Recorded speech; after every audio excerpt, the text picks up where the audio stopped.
So, pwede mo siyang buhayin dito. Okay, yan. Pwede mo siyang buhayin dyan. Pwede mong patayin dito. So, ito pala yung jog ko. Ito, pwede mong patayin dito. Okay. So, pwede kong buhayin dito. Pwede ko naman patayin dito. Pwede ko naman ulit buhayin dito. Or patayin. Buhayin. Patayin dito.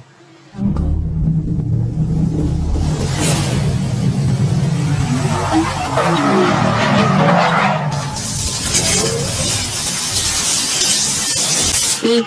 About dito sa videos natin ngayon, okay, shout out do sa nagsabi kung pwede po ba doon kung gamitin yung remote sa house o sa bahay natin na pwede bang patayin yung ilaw at buhayin o yung isang appliances kung ano yung load na gusto mong patayin pag tinatamad ka o gusto mo siyang i-remote control. So, ito yung remote control na nabili natin siya Shopee. Okay? So, open it natin siya. Then pagbukas natin, ito yung electronics niya. Okay? Meron din siya kasing relays. Okay? So, yung relays niya is meron single pole, double throw siya. So, yung 3-way switch natin sa bahay, okay? Sa bahay, yung sample natin is yung ilaw. Ito yung ilaw natin. So, 3-way switch siya, okay? Ay, position din siya, okay? Yan, 3-way positions. Single pole, double throw, okay? And 3-way switch natin. So, same application sila. Kung babalikan natin yung basic building wiring natin, okay? Balik tayo dun sa basic building wiring. Okay?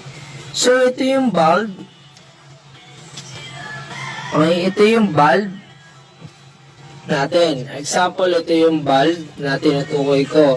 So, yung 3-way switch natin sa school na tinuturo din. Okay? Same application lang din. Okay? So, ito yung pupunta dito. Ito yung sa 3-way switch mo. Ito yung 3-way switch. 3-way switch. Okay. So, ito yung line 1 mo. Then, ito yung line 2 mo. So, sa basic natin, ito yung tinuturo sa school natin. So, ito yung traveler. Traveler 1 at Traveler 2 saka Traveler 1. Okay? So, yan yung tinuturo sa school natin. Same pa rin siya, pero ang mangyayari lang, okay, kailangan lang natin supplyan yung electronics nito. Okay? Ito is electronics. So, meron siyang positive at negative na 12 volts. Depende sa controller na kukuhanin mo. Pero ito ay yung kanyang relay. Okay? Relay pa rin siya. Relay. Yan lang siya. Then, ito yung bulb natin. Bulb. So, yung nagsasabi na pwede po ba siya? Pwede siya, sir. So, okay? So, titest natin siya. Paano siya naging pwede? Okay? Precision. Una is kailangan natin ng ito yung kanyang switch, ito yung sa electronics, okay? So, ito yung sa mostly nakikita natin sa electrical at ito yung sa electronic remote, okay? So test natin siya, paano natin gagawin? Okay. So, first is yung line 2, pupunta ng ilaw. So, para hindi na tayo magkagulo-gulo. Okay? So, pupunta, lalagay natin sa line 2.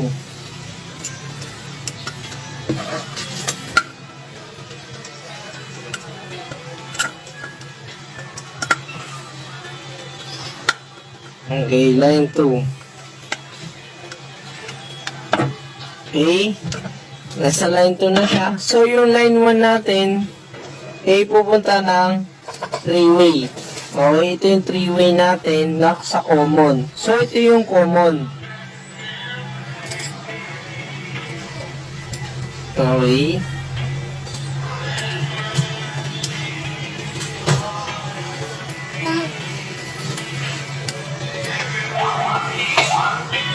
Okay? Then yung traveler, dalawa yung traveler natin. Yung traveler sa traveler ng kabila, pwede magkabaligtad dyan, walang problema.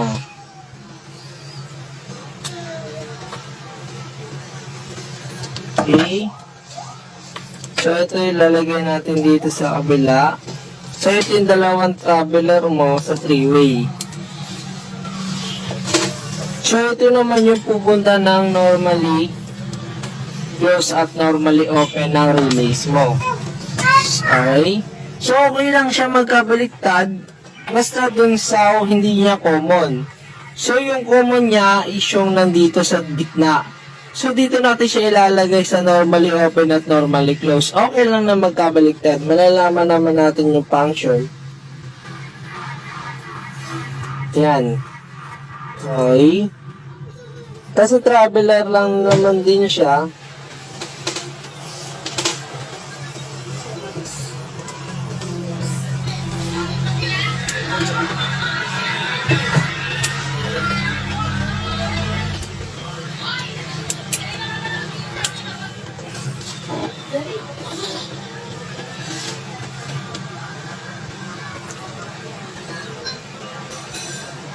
Okay. Yan. So, nandito na siya sa electronics niya. Okay? So, yung gitna, yung common natin, ito yung common. Okay? Ito yung nakalagay dun ay C. Ito yung common. Ito yung NC at NO. Okay? So, ito yung kanina na C0. Ito yata yung sa switch natin ay masyadong kabisado is 0 tapos 3 and 1. Okay? Yan. So, ito yun. So, yung common lalagay tayo sa common. Yan. Common niya, yung gitna.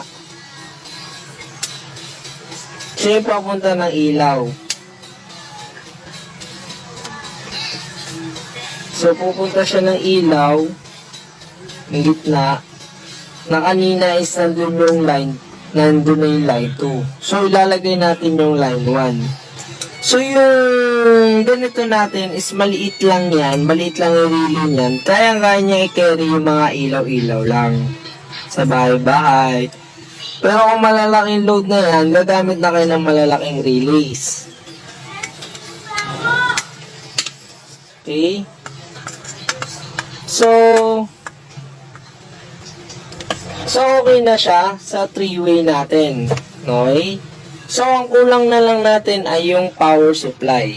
Okay? Kuha tayo ng pang-power supply.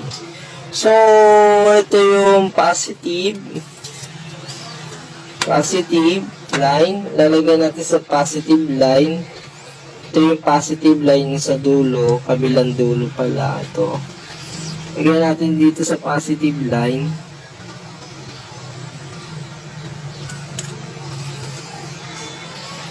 Yan, positive line. Then, kabilang positive, kanyang negative line. Lagyan na rin natin yung negative line. So, itong natin, need pa ng power supply. Kasi electronics nga siya. Hindi siya gagana kung hindi mo siya susuplayan. Test natin siya kung uubra siya doon sa sinasabi ni Kuya. Okay, shout out sa iyo. Nalimutan ko yung name mo po. Okay, pwede naman, possible po yan. Walang imposible pag ginusto po. Yan. So, lalagyan natin siya ng power. Okay. So, mapapansin mo siya. Yan. Test natin nga. Okay, meron na. Ayan. Okay. Yan. Okay. So, may power na siya. Test natin to. Okay. Ito yung three-way mo sa bahay. At ito yung sa ano mo, sa remote mo. So, kung dinatamad ka, on natin siya. Okay? So, nandun ka, on, okay, at natin yung breaker, yan. So, nag-on na siya.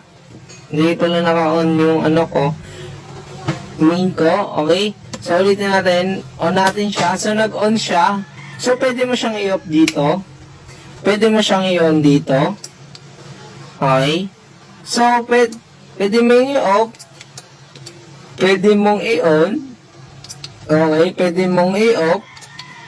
So, pwede kong i-on. Pwede kong i-off. So, pwede kong i-on. Pwede ko rin siyang i-off.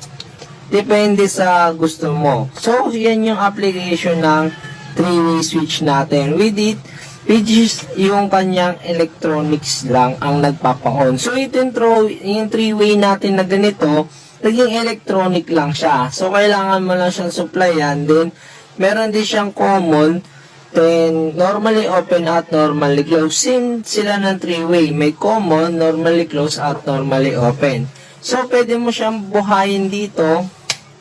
Okay, yan. Pwede mo siyang buhayin dyan. Pwede mong patayin dito. So, ito pala yung jug ko. Ito, pwede mong patayin dito. Okay. So, pwede kong buhayin dito. Pwede ko naman patayin dito. Pwede ko naman ulit buhayin dito. Or patayin. Buhayin, patayin dito. Okay? So, yan yung 3-way switch din ng remote control. Possible po, pwede po siyang magamit. Yun lang po guys. Thank you.